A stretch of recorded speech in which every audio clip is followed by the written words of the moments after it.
आणि नमस्कार. तुमचं पुन्हा एकदा स्वागत आहे आपल्या या नवीन व्लॉग मध्ये. त्याचं आपल्या युट्यूब चॅनलचं नाव आहे द आर्ट ऑफ लाईफ. आणि जर तुम्ही या चॅनलवर नवीन असाल, जर चॅनल सबस्क्राईब केलं नसेल तर नक्की सबस्क्राईब करा, लाईक करा, शेअर करा, भरपूर प्रेम द्या. आणि आजचा जो ब्लॉग आहे तुम्हाला खरं सांगू का, बाहेर खूप मस्त असं खूप जोराचा पाऊस चालू आहे. आणि पाऊस सुरू झाल्यावर आपल्या सगळ्यांना ना असे डोळे लागतात की अरे हे बनवूयात ते बनवूयात, असं वेगवेगळे खाण्याचे आपल्याला असे क्रेविंग्स वगैरे होत असतात. तर मला असं वाटतं ना, आपण भजी वगैरे तर बनवतोच, पण माझा सगळ्यात आवडता जो एक पदार्थ आहे म्हणजे भजीसारखा, भजीला आपण बेसन पीठ वापरतो तसाच एक पदार्थ आहे जो आहे गुजराती पदार्थ. तर तो आहे खमण ढोकळा. पण काय होतं माहितीये का, असा एकमेव पदार्थ आहे की जो हॉटेल सारखा बनत नाही घरी. म्हणजे मला प्रचंड आवडतो, पण तो जसा हॉटेलमध्ये बनतो तसा तो घरी बनला जात नाही. मग माझं मी एक थोडं थोडंसं आपण जे बोलतो की कोणीतरी आपल्याला काहीतरी शिकायला मिळतो, कोणाकडून तरी शिकायला मिळतं, कोणाकडून तरी ट्रिक्स मिळतात, कुठेतरी आपण बघतो. तर हा मी रेसिपी शिकवण्याचा विषय ब्लॉग नाहीये. तर हा आपण आज जे मी शिकलीये, जी ट्रिक शिकली ती चालते का, ती उपयोगी पडते का, ते ट्राय करण्यासाठी हा ब्लॉग आहे. त्याच्यामुळे ब्लॉग शेवटपर्यंत नक्की बघा. जो ढोकळा असतो मार्केटमध्ये, जे हॉटेलमध्ये मिळतो, तो अतिशय इतका जाळीदार असतो आणि अतिशय इतका फ्लफी असतो, इतका छान असतो, जो खायला मला प्रचंड आवडतो. ढोकळा ही एक गुजराती एकमेव अशी प्लेट आहे की मला जी खूप मनापासून आवडते. तर त्यामुळे मला असं वाटलं की चला आपण भजी बनवण्यापेक्षा जरा ढोकळा ट्राय करूया. ढोकळा, मिरची, मस्तपैकी आंबट गोड चटणी.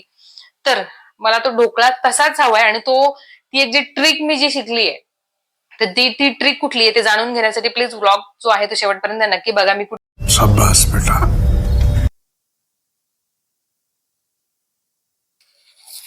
आता हे जे बेसनाचं पीठ आहे ना, मी हे आधी गाळून घेते गाळणीने, जेणेकरून त्याच्या ज्या गाठी असतात ना, या गाठी राहणार नाही. म्हणजे आपला जो ढोकळा आहे तो जाळीदार येण्यास थोडीशी मदत होईल. पाणी घेतल्यानंतर आपण त्याच्यामध्ये चवीनुसार मीठ आणि साखर टाकायची आहे.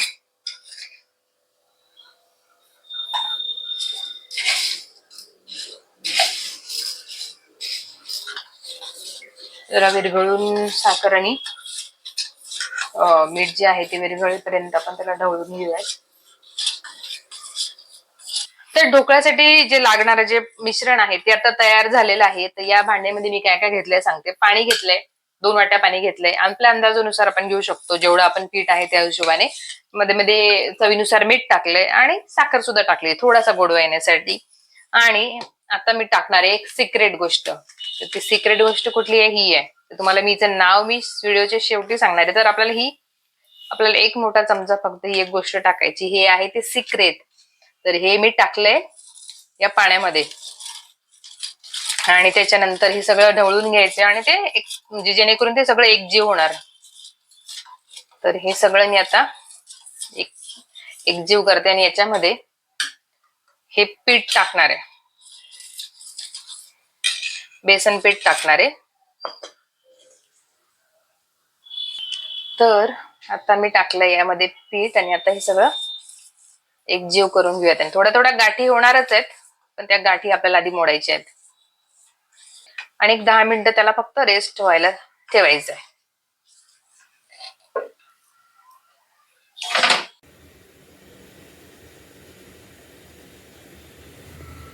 आपलं ढोकळ्याचं पीठ सेट होतंय, तोपर्यंत आपण हा जो आपला एखादं कुठलंही कढई किंवा असं भांडं घेऊ शकतो, ज्याच्यामध्ये मी आता पाणी घेतलंय आणि गॅस चालू करून थोडस पाणी उकळायला ठेवणार आहे.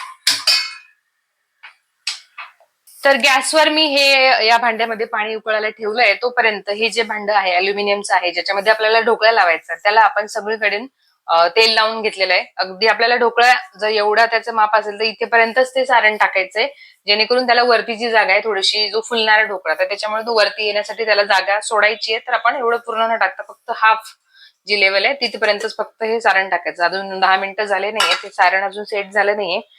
आपण थोड्या वेळाने बघूयात.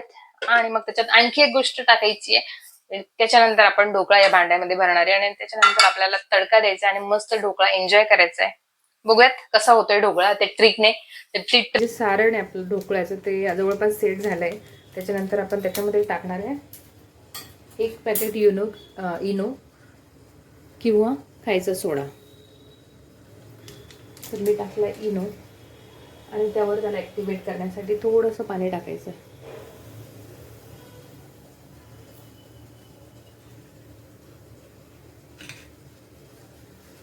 तर आता आपला ढोकळा छान फ्लफी व्हायला याच्याने सुद्धा मदत होते.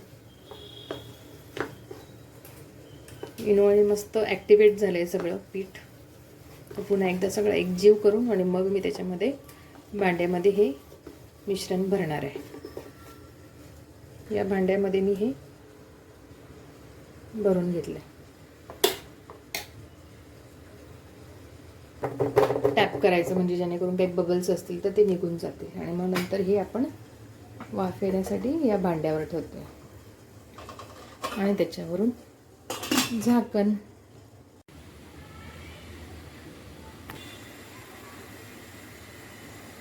आता एक जवळपास 20 मिनिटं आपण हे जे आहे ढोकळ्याचे जे सारण आहे हे वाफवून घेतलेलं आहे.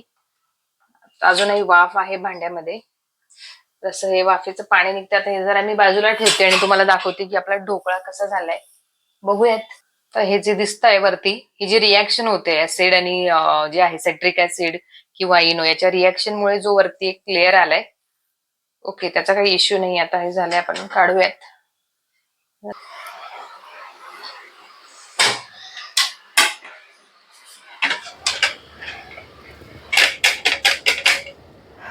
तर अशा पद्धतीने आपला ढोकळा पूर्ण फसलेला आहे. ये सब क्या देखना पड़ रहा है? अच्छा है मैं अंधा हूँ. मारो नहीं, ये मजाक हो रहा है. एक सेकंड यार, मजाक हो रहा है. तर मी सोशल मीडियावर बघून असंच एक माझा आवडता पदार्थ घरी करण्याचा मी अनेक वर्ष प्रयत्न करते, पण पुन्हा यावर्षी सुद्धा हा प्रयत्न पूर्णपणे फसलाय. मला खरंच कळत नाही आहे. जर तुम्हाला माहिती असेल की चांगला ढोकळा कसा बनवायचा तर प्लीज कमेंटमध्ये सांगा.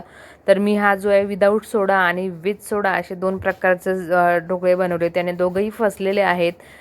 तर आता मला काय बोलावं कळत नाही आहे. तर आपण भेटूयात पुढच्या व्लॉगमध्ये आणि कमेंटमध्ये नक्की सांगा की यामध्ये नक्की काय चुकलं.